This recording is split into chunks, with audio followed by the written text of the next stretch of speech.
I'd always wanted a submarine and an elevator. And the great thing about this...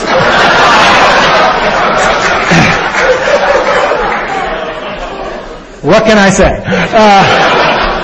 And the great thing about this is they let me do it. And they didn't get upset about it, and it's still there. If you go to my parents' house, it's still there. And anybody who's out there who is a parent, if your kids want to paint their bedroom, as a favor to me, let them do it. Okay? It'll be okay. Don't worry about resale value on the house. Other people who help us besides our parents, our teachers, our mentors, our friends, our colleagues. God. What is there to say about Andy Van Dam? When I was a freshman at Brown, he was on leave. And all I heard about was this Andy Van Dam. He was like a mythical creature. Like a centaur, but like a really pissed off centaur. And everybody was like really sad that he was gone, but kind of more relaxed. And I found out why, because I started working for Andy. I was a teaching assistant for him as a sophomore. And I was quite an arrogant young man. And I came in to some office hours, and of course it was 9 o'clock at night, and Andy was there at office hours, which is your first clue as to what kind of professor he was. And I come bounding in, and, I'm going to save the world. There are all these kids waiting for help, da-da-da-da-da-da. And afterwards, Andy literally Dutch uncle. He is Dutch, right? He Dutch uncled me, and he put his arm around my shoulders, and we went for a little walk, and he said, Randy, it's such a shame that people perceive you as so arrogant. Because it's going to limit what you're going to be able to accomplish in life. What a hell of a good way to word you're being a jerk. Right? He doesn't say you're a jerk. He says people are perceiving you this way, and he says the downside is it's going to limit what you're going to be able to accomplish. When I got to know Andy better, the beatings became more direct. I could tell you Andy stories for a month. But the one I will tell you is that when it came time to start thinking about what to do after graduating from Brown, it had never occurred to me in a million years to go to graduate school, just out of my imagination. It wasn't the kind of thing people from my family did.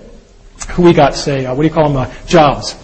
So, and Andy said, no, don't go do that. Go get a PhD, become a professor. And I said, why? And he said, because you're such a good salesman that any company who gets you is going to use you as a salesman. And you might as well be selling something worthwhile, like education.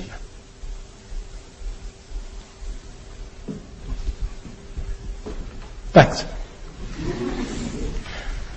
Andy was my first boss, so to speak. I was lucky enough to have a lot of bosses. That red circle was way off. Al's over here. I don't know what the hell happened there. He's probably watching this on the webcast going, my God, he's targeting and he still can't aim. Right. I don't want to say much about the great bosses I've had, except that they were great. And I know a lot of people in the world have had bad bosses, and I haven't had to endure that experience, and I'm very grateful to all of the people that I ever had to report to. They've just been incredible.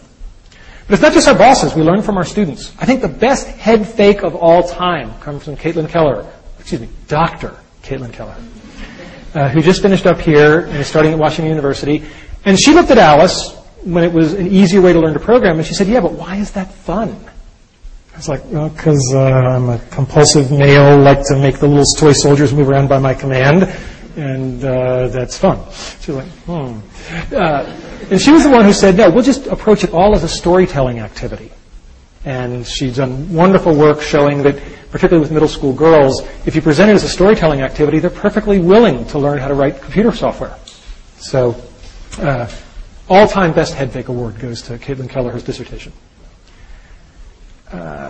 President Cohen, when I told him I was going to do this talk, he said, please tell them about having fun, because that's what I remember you for. I said, I can do that, but it's kind of like a fish talking about the importance of water. I mean, I don't know how to not have fun, right? I'm dying and I'm having fun. And I'm going to keep having fun every day I have left, because there's no other way to play it, right?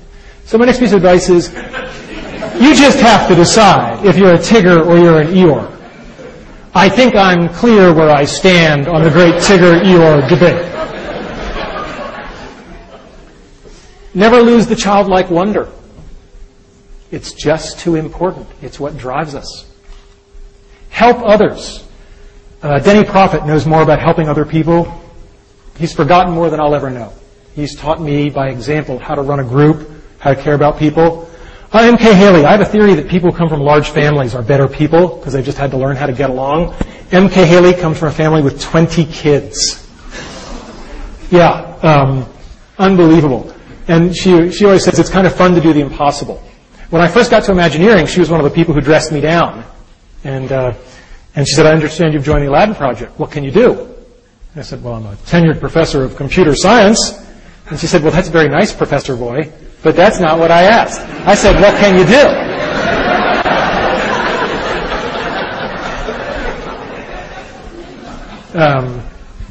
And, you know, I mentioned sort of my working class roots. We keep what is valuable to us, what we cherish, and I've kept my Letterman's jacket all these years. I used to like wearing it in grad school, and one of my friends, Jessica Hodgins, would say, why do you wear this Letterman's jacket? And I looked around at all the non-athletic guys around me who were much smarter than me, and I said, because I can. And so she thought that was a real hoot, so one year she made for me this little Raggedy Randy doll. And, he's got a little Letterman's jacket, too. That's my all-time favorite. It's the perfect gift for the egomaniac in your life. So I've met so many wonderful people along the way. Loyalty is a two-way street. There was a young man named Dennis Cosgrove at the University of Virginia. And when he was a young man, let's just say things happened. And I found myself talking to a dean. And the dean, no, not that dean. And anyway, this dean really had it in for Dennis, and I could never figure out why, because Dennis was a fine fellow. But for some reason, this dean really had it in for him. And I ended up basically saying, no, I vouched for Dennis. And the guy says, you're not even tenured yet. And you're telling me you're going to vouch for this sophomore or junior or whatever, I think it was a junior at the time. I said, yeah, I'm going to vouch for him because I believe in him. And the dean said, and I'm going to remember this when your tenure case comes up. And I said, deal. I went back to talk to Dennis, and I said, I would really appreciate you. That would be good. But loyalty is a two-way street. I mean, that was God knows how many years ago, but that's the same Dennis Cosgrove who's carrying Alice forward. He's been with me all these years, right? And, you know, if we only had one person to send in a space probe to meet an alien species, I'm picking Dennis.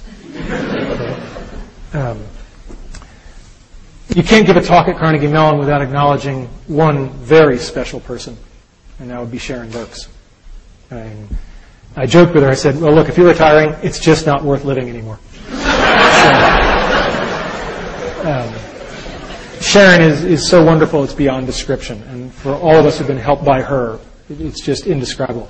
I love this picture because it puts her together with Syl. Syl is great because Syl gave the best piece of advice, pound for pound, that I have ever heard. And I think all young ladies should hear this. Syl said, it took me a long time, but I finally figured it out. When it comes to men that are romantically interested in you, it's really simple. Just ignore everything they say and only pay attention to what they do. It's that simple. It's that easy. And I thought back to my bachelor days, and I said, damn. Never give up. I didn't get into Brown University. It was on the wait list. I called them up, and they eventually decided that it was getting really annoying to have me call every day, so they let me in. At Carnegie Mellon, I didn't get into graduate school. Andy had mentored me. He said, go to graduate school, you go to Carnegie Mellon. All my good students go to Carnegie Mellon. And, yeah, you know what's coming. And so he said, you're going to go to Carnegie Mellon, no problem. What he had kind of forgotten was that the difficulty of getting into the top PhD program in the country had really gone up. And he also didn't know I was going to tank my GREs. Because he believed in me, which, based on my board scores, was a really stupid idea.